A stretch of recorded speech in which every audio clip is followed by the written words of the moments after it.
Chapter 1. This is your third cleaning this month, Forrest. The clinic smelled like mint and stress. It was mid-morning at Hank Morales' downtown dental office, where the scent of eucalyptus candles failed to cover the sharp tang of disinfectant, and the sounds of elevator jazz battled valiantly against the chaos in the waiting room. Phones rang. Janelle, his assistant, was loudly arguing with a child about the legality of bubblegum. And Hank was scrubbing his hands while glaring at the name on the chart in front of him, like it had personally offended him. Forrest Castillo, he muttered, drying his fingers on a paper towel with too much aggression. Third cleaning. In 1 month. Janelle popped her head in. He brought croissants this time, she sang, and also wore the blue shirt again. You know, the one that looks painted on by God himself. Hank didn't look up. He doesn't need another cleaning. No, but I think he's hoping you will, Janelle quipped, then dodged the rubber glove Hank threw at her head. Forrest was already sitting in room 3, legs crossed, reading a magazine he was clearly not interested in. When Hank entered, Forrest looked up and smiled. A slow, almost lazy thing that should have been illegal in a medical environment. His skin had the golden tan of someone who jogged at sunrise for fun. His hair was tousled just enough to seem effortless, and he was, indeed, wearing the blue button-up. "Doc Morales," Forrest greeted, voice warm and smooth. "Fancy seeing you here." Hank folded his arms. "Third cleaning this month. Are you trying to erase your enamel?" Forrest's smile widened. "Maybe I just like your hands in my mouth." Hank's expression didn't shift, but his ears might have turned the faintest shade of pink. "Sit back," he said, tugging on gloves.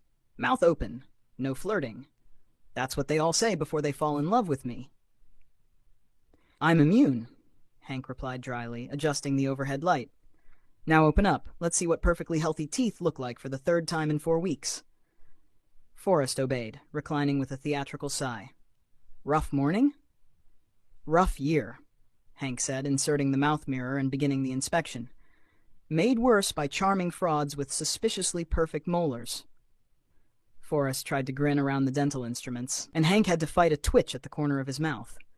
As he cleaned, Hank tried to focus. It wasn't easy. Forrest's cologne, something subtle and woodsy, was distracting, and every time Hank leaned closer, Forrest's eyes followed him with open amusement, like Hank was the punchline of a joke he hadn't told yet. "You know," Forrest said around the suction tube, "I could file a complaint. Emotional neglect. Denial of flirtation." "You'd have to go to my receptionist," Hank said. "She's the one taking bets on when I'll strangle you." Forrest gave a thumbs up. And Hank tried not to think about how stupidly straight his patient's nose was, or how he smelled like cedar and sunshine, or how his smile, even around dental instruments, looked genuinely delighted to be there. It hadn't always been like this. 6 months ago, their first meeting had been less flirt and more farce. Hank had just wrapped up a root canal when the emergency walk-in appeared. A man holding a napkin to his mouth, annoyed, bleeding, and muttering something about a beer bottle. Hank asked, snapping on gloves. "Bottle cap won the fight," Forrest had grumbled, dropping the napkin to reveal a small but jagged chip on his front incisor. His lip was split. His shirt was slightly damp. "You opened a beer bottle with your teeth?" "I was dared." "You're 32. Hank had said flatly. Forrest had blinked. "How did you?" "You've got a forehead wrinkle and a retirement app open on your phone." Hank had sighed and motioned for him to sit. "You're lucky it didn't break lower. Open up, and next time try keys." "Where's the fun in that? Where's the fun in dental bills?" But even then, despite the blood and the attitude, Hank had noticed the way Forrest watched him. Like he wasn't annoyed, like he was intrigued. And then he'd shown up for his follow-up, and then a cleaning, and another. And now... "You missed a spot," Forrest mumbled, pointing to the left side of his mouth with one finger. Hank rolled his eyes. "You don't have any plaque there." "But you didn't check. You floss every day." "You don't know that." I do. You sent a photo last week of your floss collection, organized by flavor." "Yeah, but maybe I just wanted you to think about me in the hygiene aisle." Hank took a deep breath. "If I clean your teeth anymore, you're going to start glowing in the dark." Forrest smirked, then reached up and gently plucked the suction tube out of his mouth. "You could just say you like me, you know. It'd save us both a lot of money in dental-grade mint. I don't like you, Hank lied, heart thudding in his chest. Forrest's gaze softened, just for a second. You will. After Forrest left, waving at the front desk and signing his ridiculous appointment slip with a heart, Hank returned to his office and collapsed into his chair. He rubbed his temples. Janelle peeked her head in. Sue? No cavities. Again? Ugh, you're no fun. I was hoping we'd get to do an X-ray striptease. Leave. She didn't. She plopped into the chair opposite his desk, munching on the croissant Forrest had brought. You know, it's okay if you like him. I don't. You get weirdly tense around him. Your sarcasm gets extra pointy. That's just my default setting. You clipped your cuticles this morning. That's your man I have a crush ritual. Hank gave her a deadpan look. She grinned. Also, Forrest tipped me $50 and told me to buy something spicy and winked. That man is trying, Hank. That man is trying to drive me insane. Janelle leaned back, crossing her arms behind her head. He's hot, he's sweet, he's got teeth you could model in a toothpaste ad, and he flirts like it's his second language. What more do you want? An actual reason to be in my chair. Janelle shrugged. Maybe you're the reason. Hank opened his drawer to grab a pen, paused, then pulled out a folded note written on prescription paper. He opened it, brow twitching. Tell me your flossing schedule and I'll tell you mine, 3. Beneath it, a drawn tooth with a halo. Hank stared at the note. Janelle leaned over the desk, reading upside down. Oh my God, that's the dental equivalent of sexting. Hank didn't reply. He just slowly, methodically folded the note and tucked it into the back pocket of his planner. For filing purposes. He didn't smile. Not exactly. But he didn't stop thinking about Forrest's grin for the rest of the day. Chapter 2. You can't seduce me with gum disease facts. Dental conventions were not supposed to feel like ambushes. Hank Morales adjusted his lanyard for the 5th time and resisted the urge to escape through the service elevator. The exhibit hall was massive, lined with booths offering free floss, flashy toothpaste samples, and disturbingly lifelike gum disease mascots. Somewhere in the distance, a guy in a molar costume was doing the cha-cha next to a booth about laser fillings. He had made it exactly 20 minutes without incident. Then he saw the back of a familiar head, slightly mussed dark brown hair, broad shoulders, signature swagger, and nearly choked on his complimentary espresso shot. Forrest Castillo. At a dental convention. Because of course. Hank ducked behind a cardboard cutout of a smiling toothbrush mascot and muttered to himself, There are 7 billion people on this planet, and this one won't leave me alone. Is this a new dental anxiety coping technique? A voice asked far too close to his ear. Hank closed his eyes. No. Because hiding behind a foam core tooth is bold. He turned. Forrest stood there holding a tote bag full of swag and wearing a smug, buttoned-up shirt with tiny molars printed on it. It was somehow hideous and charming at once, much like the man wearing it. Hank scowled. What are you even doing here? You're not a dentist. I'm a consultant. My firm works with medical tech. We're doing a rollout for secure cloud-based patient records. I'm giving a talk later about integrating AI and chairside support software. So you're crashing my sacred dentist nerd space. I'd crash your dreams if it meant I got to see you, Forrest said smoothly. But hey, check out this toothbrush that lights up when you brush too hard. Hank took one look at the rainbow LED brush in Forrest's hand and shook his head. You're impossible. I prefer persistent. Harassment is not persistence. Forrest held up both hands. Okay. No flirting unless you start it. Hank blinked. It was disarming and confusing. Forrest not flirting? Forrest grinned like he knew he'd short-circuited something. Come on, Doc, I promise not to seduce you with gum disease facts, unless you ask nicely. The next booth over had a banner that read, Best Smile Competition, vote now. A woman in a lab coat shouted, You! Yes, you in the navy blazer! You've got dentist cheekbones! Get in here! Before Hank could protest, Forrest grabbed his elbow and propelled him forward. You have to do this. I am not competing in a... For science, Forrest whispered, placing a ridiculous, oversized novelty toothbrush in Hank's hand. Hank turned a death glare on him. Also, Forrest added with a wink, you have a great smile when you use it. Might as well weaponize it. 10 minutes later, Hank was standing under a balloon arch next to 6 other unfortunate souls as a man with a clipboard yelled things like, Now let's see those canines! And show us your flossing confidence. Forrest stood in the front row, cheering like an overexcited soccer mom. That's my dentist, he called. Flash those premolars, baby. Hank was going to kill him. And then, somehow, probably because of Forrest's relentless clapping and the fact that Hank's teeth were admittedly perfect, he won. They gave him a tiny trophy shaped like a molar and a free sonic toothbrush. Don't you feel validated? Forrest teased as they walked out of the competition zone. I feel like I need a restraining order. You love this, Forrest said, bumping their shoulders together. Admit it. Hank didn't respond. But he didn't step away either. Later that evening, Hank was preparing to sneak out the side exit before the convention after-party when Forrest caught him again. You're not leaving, Forrest said, blocking the door with infuriating ease. Come have one drink with me. No weird dental-themed games, I swear. I don't drink with people who catcall me during smile competitions. I was cheering, supportively, like a very hot cheerleader. Hank sighed.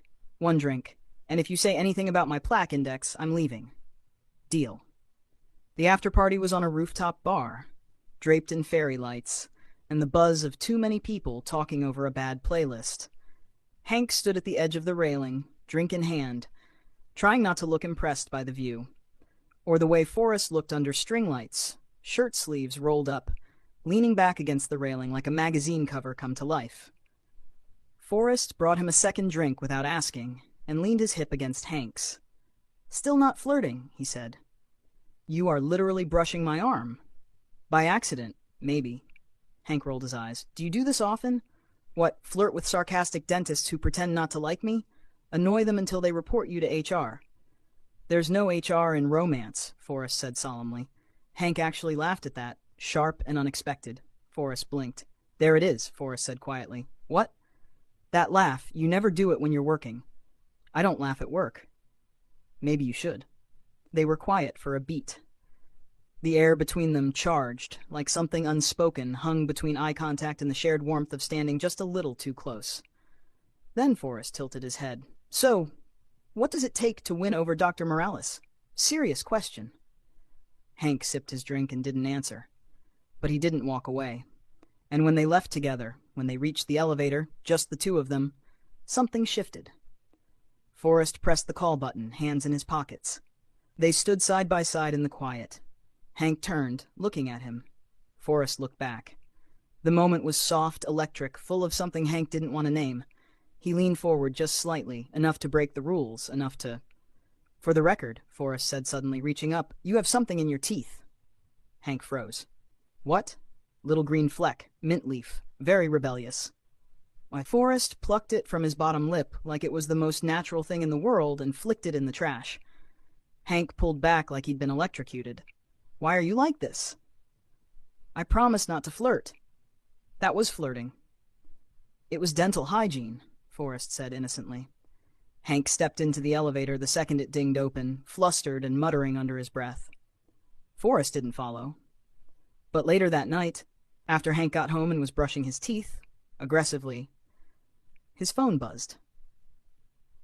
If I get another cavity, will you finally let me take you to dinner? Hank stared at the screen. Toothbrush paused mid-stroke. Then, with a shake of his head and the barest smile tugging at the corner of his mouth, he typed back. You'd have to actually get a cavity first. And then, challenge accepted. Chapter 3. So you're saying you want me to eat more sugar? The smell hit him before the receptionist even opened the front door. Hank narrowed his eyes as a familiar silhouette emerged from the lobby, carrying a white box with way too much smugness. Forrest, Hank said, voice flat, you are not scheduled today. Forrest beamed like sunshine had just been distilled into a person. I brought donuts. He strolled in like he owned the place, holding the pink box aloft like a trophy. His shirt was tucked in, barely, and his sleeves were rolled to the elbow, revealing forearms no human should be allowed to have. Hank hated how his stupid skin always looked like warm caramel kissed by good lighting. No one should look that good while committing crimes against oral health. You brought donuts, Hank repeated.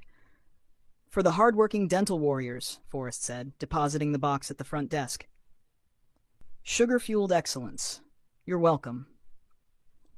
Janelle peeked into the box and gasped. These are from Donut Planet. That's a 30-minute drive. For Hank's crew? Worth it. Hank sighed. So now you're bribing my staff with glazed contraband? Forrest leaned on the counter. I thought I'd balance out all the healthy behavior, keep you on your toes. You're setting dental progress back a decade. Forrest smiled innocently. And yet here I am, with perfect teeth. Again. Janelle was already halfway through a maple bar and giving Hank a thumbs up behind Forrest's back. Hank shot her a glare. Forrest, Hank said, did you really drive 30 minutes just to bring us sugar? Technically, I also booked an appointment. You're not on the schedule. I called your emergency line. My emergency line is for chipped teeth and abscesses. Would it help if I bit a frozen Snickers bar first? Hank pinched the bridge of his nose. Get in the chair. And don't touch anything. Touch nothing. Except hearts. And I'm sedating you. I brought powdered jelly donuts, Dr. Morales. I think I've earned a little mercy. Forrest reclined in the chair like it was a throne. Hank snapped on his gloves, reaching for the suction tube with surgical precision. Open, Forrest did, tilting his head just so. You're being very rough today, Doctor. I wonder why.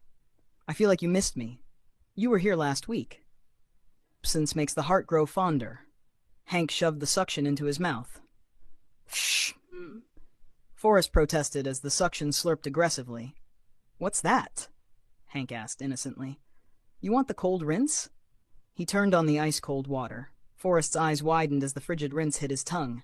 Hank pretended not to notice. Janelle peeked in from the hallway, holding her phone. Dr. Morales, just checking. Do I record this as a real appointment, or is it more of a slow-burn rom-com? Out, Hank barked. She disappeared, cackling. Forrest lifted a finger as if asking permission to speak. Hank finally pulled the suction out. Uncalled for, Forrest said, blinking water off his lips. You literally bribed your way in here with donuts. I call it patient engagement. You're flirting under medical supervision, Forrest grinned, undeterred. Well, I'd flirt under sedation, but you said no. Later that evening, Hank met Marcus at his flower shop for their usual post-shift tea and gossip hour. Marcus, draped in an emerald apron and a scarf that served no real purpose other than flair, was arranging purple hydrangeas with ruthless precision. So, Marcus said without looking up.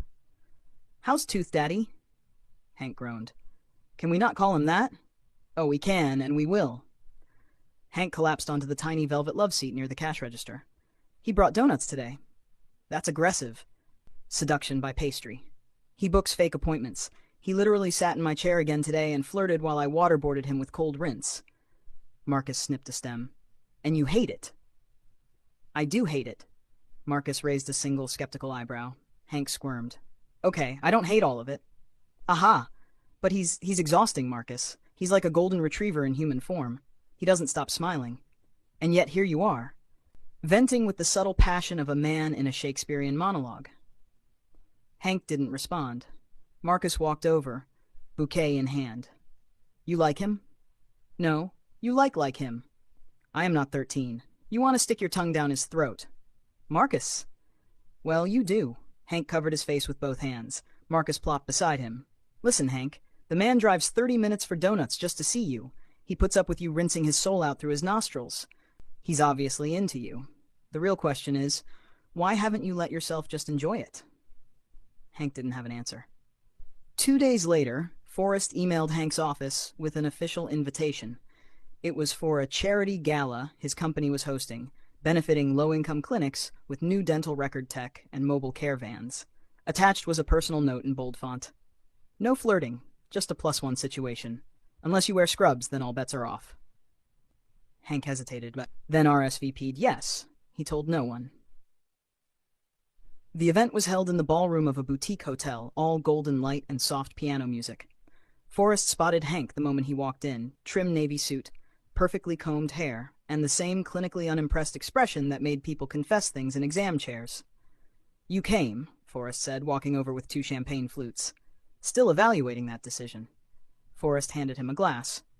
Let me guess, you flossed before coming here. I floss before everything, unlike you. I floss now, out of fear. Fear of gingivitis or rejection? Forrest clinked their glasses. Both. The night progressed in a swirl of laughter, speeches, and surprisingly heartfelt moments. Hank found himself watching Forrest, really watching him, as he worked the room. He was charming, yes, but also sincere. He knew everyone's name, thanked volunteers like they were CEOs. Talked to janitors and board members the same way, with respect. It wasn't just performance. Forrest meant it, and Hank found himself smiling, unprovoked. They found themselves by the dance floor, surrounded by warm lights and murmuring guests. One of the slow songs started. Forrest offered a hand. Hank stared at it. "Don't make me use a dental metaphor," Forrest warned. Hank accepted. They swayed gently, not speaking at first, just breathing the same air. The music wrapped around them like a spell. "You look good in a suit," Forrest said, voice softer now. "I look good in scrubs, too." "I wouldn't know. You never let me look for more than 5 seconds before trying to stab me with a scaler." Hank let out a quiet laugh. "That's because you deserve it." Forrest's fingers tightened slightly on his waist. "You're allowed to like this, you know." "Like what?" "This. Me. Us. Whatever this is."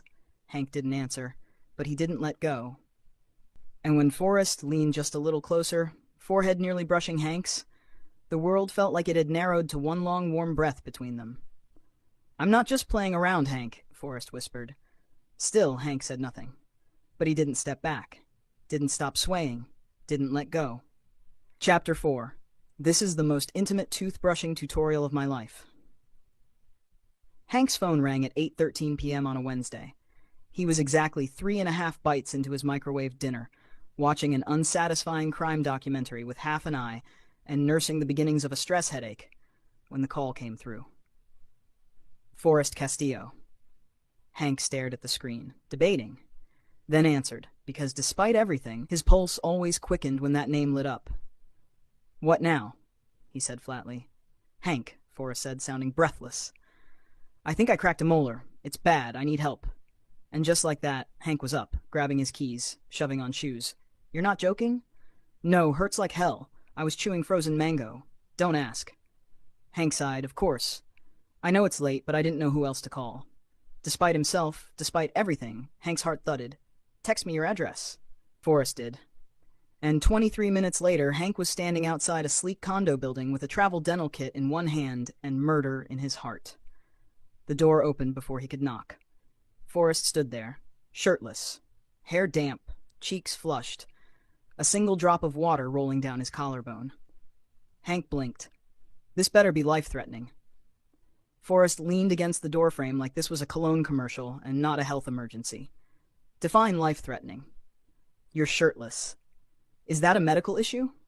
Hank pushed past him. "If I stab you with a mirror probe, it will be." The condo was annoyingly gorgeous. Warm sunlight spilling through floor-to-ceiling windows, walls lined with houseplants and open books.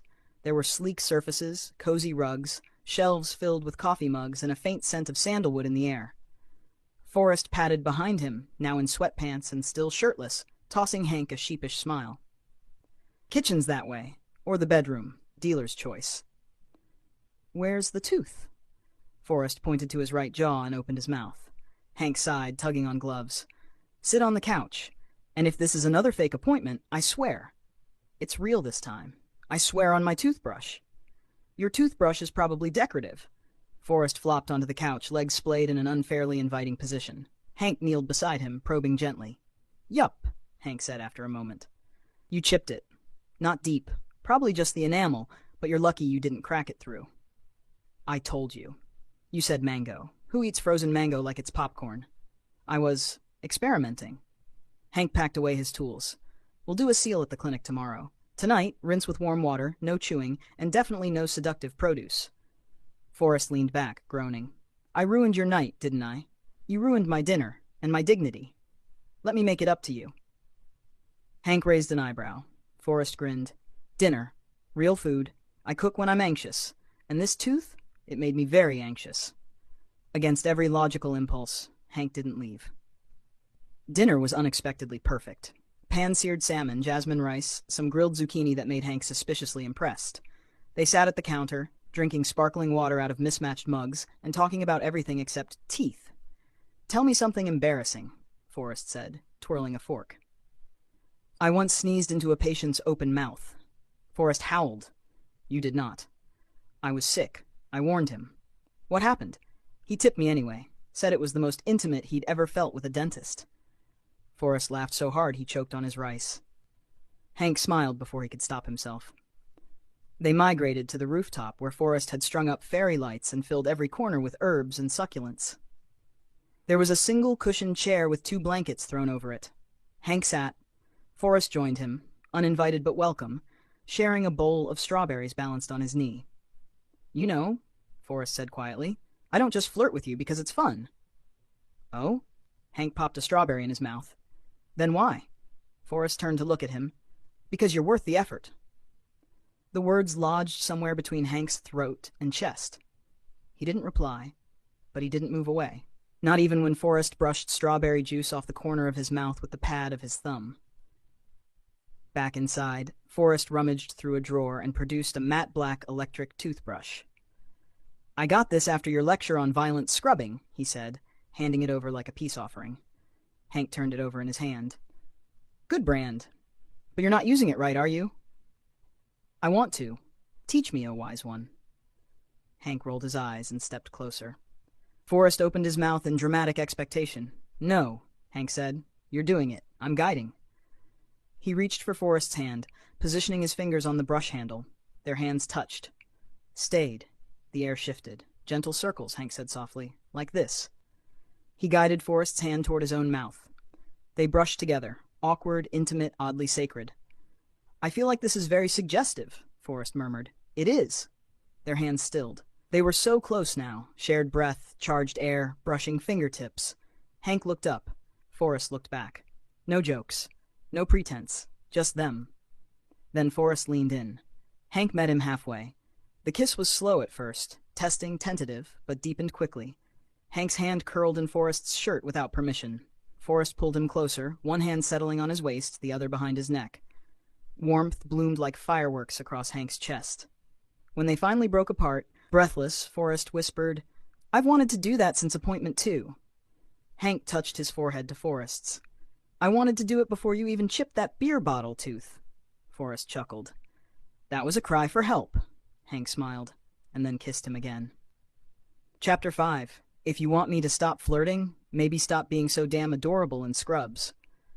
Hank hadn't even stepped through the clinic door before Janelle practically tackled him.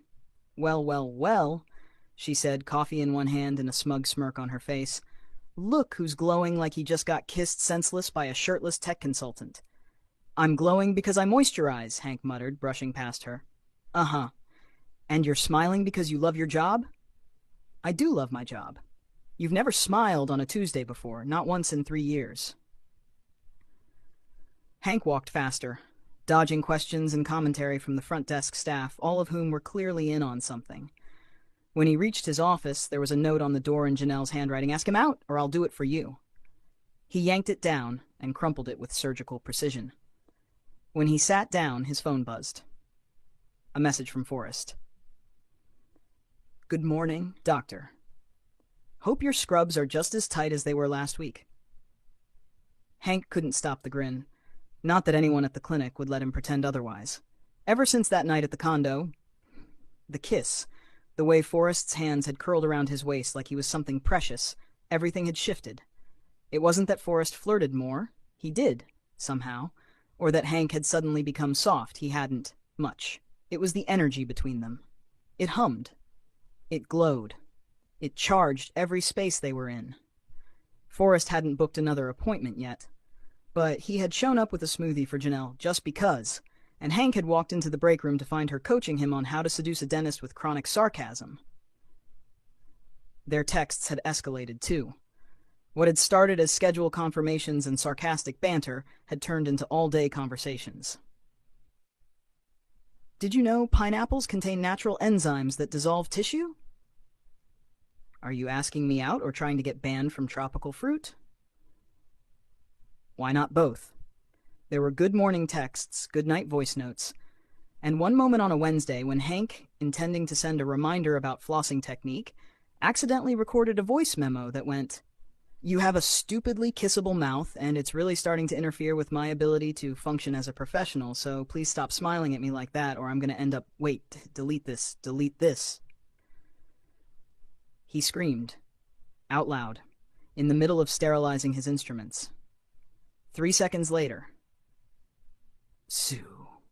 What were you going to end up doing exactly? Hank slammed his forehead against the counter and then smiled like an idiot for the rest of the day. Friday afternoon, Forrest sent a message.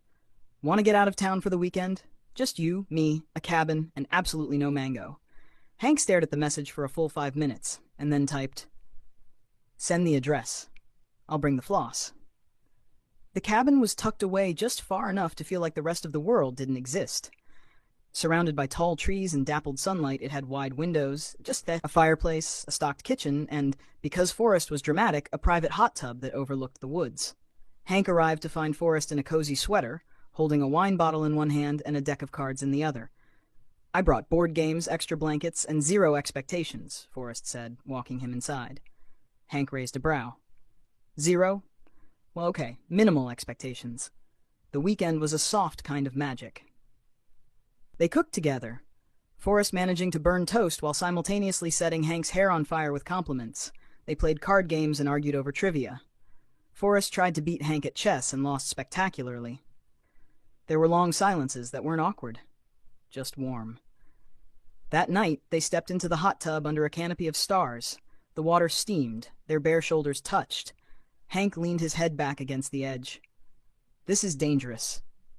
"Why?" "Because you keep doing things that make me like you." Forrest's eyes softened. "Then I'll keep doing them." They sat in silence for a while, water lapping against skin, bubbles rising lazily. Hank's fingers brushed Forrest's under the surface. Once, twice, then they intertwined. Forrest turned toward him. Hank met him halfway. The kiss started slow, warm, familiar, but then it deepened, urgent in a way that felt inevitable. Forrest moved closer, legs brushing under the water, hands sliding along Hank's waist. They kissed like they'd wanted to for a very long time. They only stopped long enough to climb out of the tub, dripping and breathless. Inside, they wrapped themselves in towels and laughter, and then unwrapped each other slowly, one breath at a time. Later, tangled in blankets on the couch, Hank lay with his head on Forrest's chest. The fire crackled nearby, casting gold across the room. Forrest stroked his hair in quiet circles. "You okay?" he asked. Hank nodded.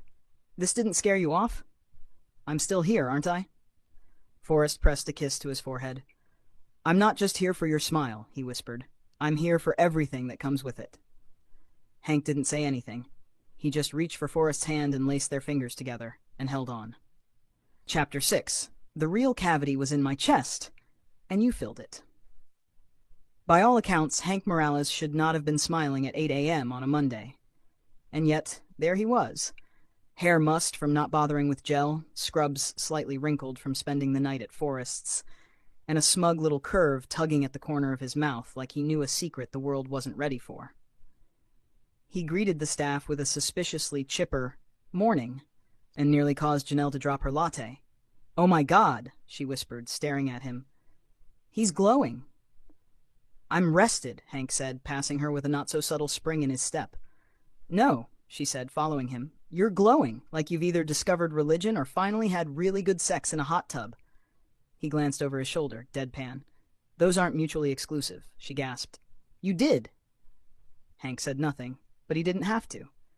Because the moment Forrest sauntered in, holding a coffee for Hank and a bagel for himself, wearing the most sinful smile a man in business casual could muster, Janelle squealed so loud the front desk printer jammed itself in protest. "You didn't even work here," she hissed to Forrest, grabbing the bagel and marching away.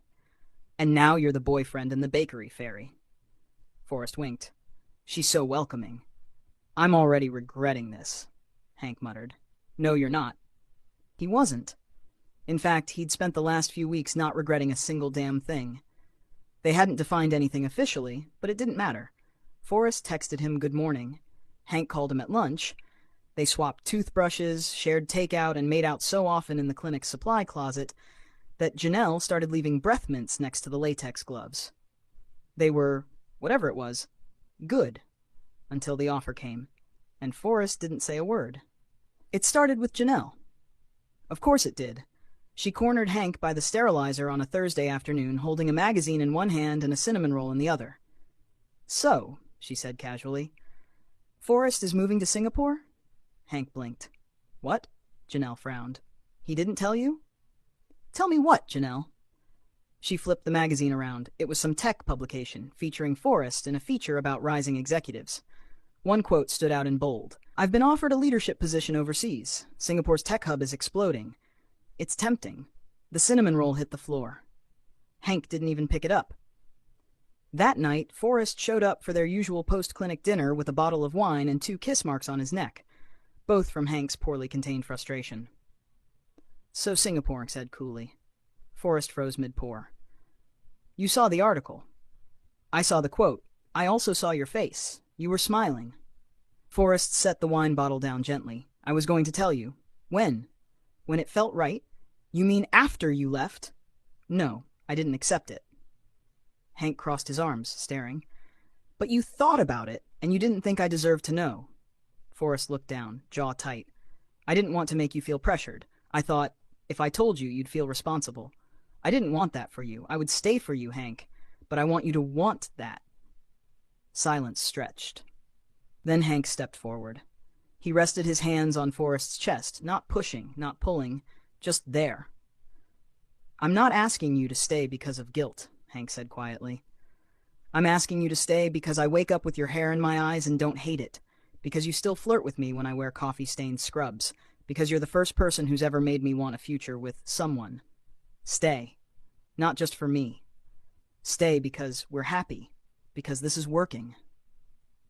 Forrest blinked, then leaned in and kissed him so softly it made Hank dizzy. They didn't make it to dinner. They locked the clinic's break room door instead, and forgot how time worked. Clothes were removed slowly. Laughter broke between kisses. Hank gasped when Forrest was something sweet against his throat. Forrest made a reverent sound when Hank said his name like a promise. And when they curled together afterward, tangled in Hank's lab coat and napkins meant for wiping spilled coffee, Forrest brushed a thumb over Hank's cheek and whispered, You're it for me. Hank kissed the corner of his mouth. You're not bad for someone who used donuts as a love language. A year later, the tech branch opened, right next door to Hank's clinic.